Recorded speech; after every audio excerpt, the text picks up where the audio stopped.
The sexual revolution is irrational. It can't work. It can't be made to work. And yet, people are drawn to it. It's a fantasy. I call it a fantasy ideology. Okay, it's a fantasy ideology, meaning that people wish this is the way the world could be. We want the world to be this way. It benefits us if the world is this way. And so, by golly, we're going to persevere. It's like communism. It is exactly like communism. If you look at it, communism and the sexual revolution and fascism and COVIDism, they all have the same structure. The intellectual structure is this: fantasy ideology. Doesn't matter what the dream world is going to look like. Okay, that's a distraction. Okay, but they posit this beautiful dream.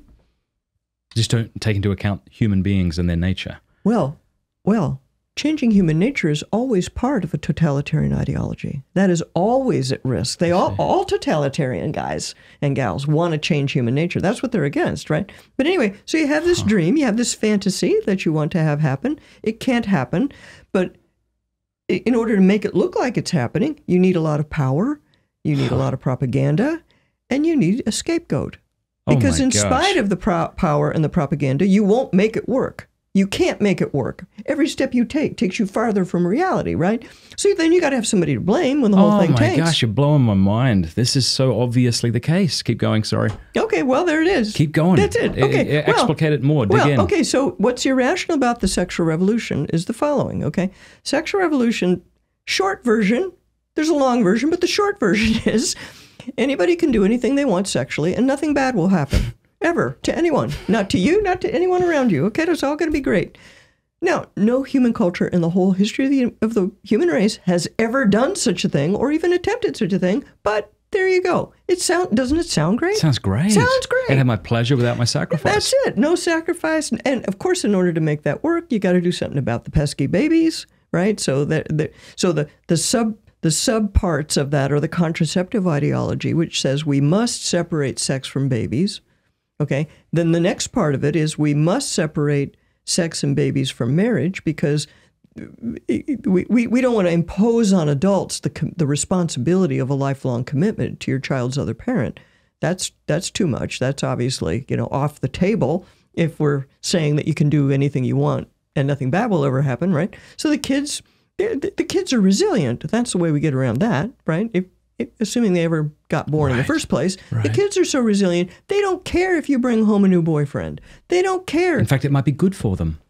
Don't get me started. No, I want to get you started. No. Let me finish this thought. Let me finish this thought, and then we'll come back to that one. But so you see, it's crazy to think that you can have a whole society where sex is sterile. That's crazy. It's crazy to think you can have a whole society where kids don't need their parents. That's crazy. And then the third part of the sexual revolution is what I call the gender ideology, which encompasses certain branches of feminism and, of course, transgenderism and homosexuality. And that is that the sex of the body is not really very important. And you can do whatever you want socially, culturally, sexually. It doesn't matter who your partner is, doesn't matter how you present yourself. And if you really want to, you can change the sex of the body. None of that matters. So that's the gender ideology. Well, that's obviously crazy too, because men and women are different. And, if you're a normal human being, you are going to encounter evidence on this point on a daily basis. You're going to see men and women are different. Look at that. Wow. Hey, look at that. Sex actually makes babies. Huh. How about that? You're going to get evidence on a regular basis to contradict the sexual revolution. So therefore, if you're going to keep the thing going, you got to have a lot of power and you got to have a lot of propaganda. And if once you start looking for propaganda, you'll see it everywhere. You'll look at some story about happily childless people. Now, why do we need a story about, why is that news? Why is that in any publication anywhere? Is it? Oh, it's all over the place. Sure. You read people writing in about how, there'll be some human interest story about, this person who really is very content without having any children and so on. So that still gets, those things still I thought you meant happy children without parents. You're saying happy parents without children. Yeah. Happy adults. Yeah. I'm happy. Expendable income, All of this type of stuff.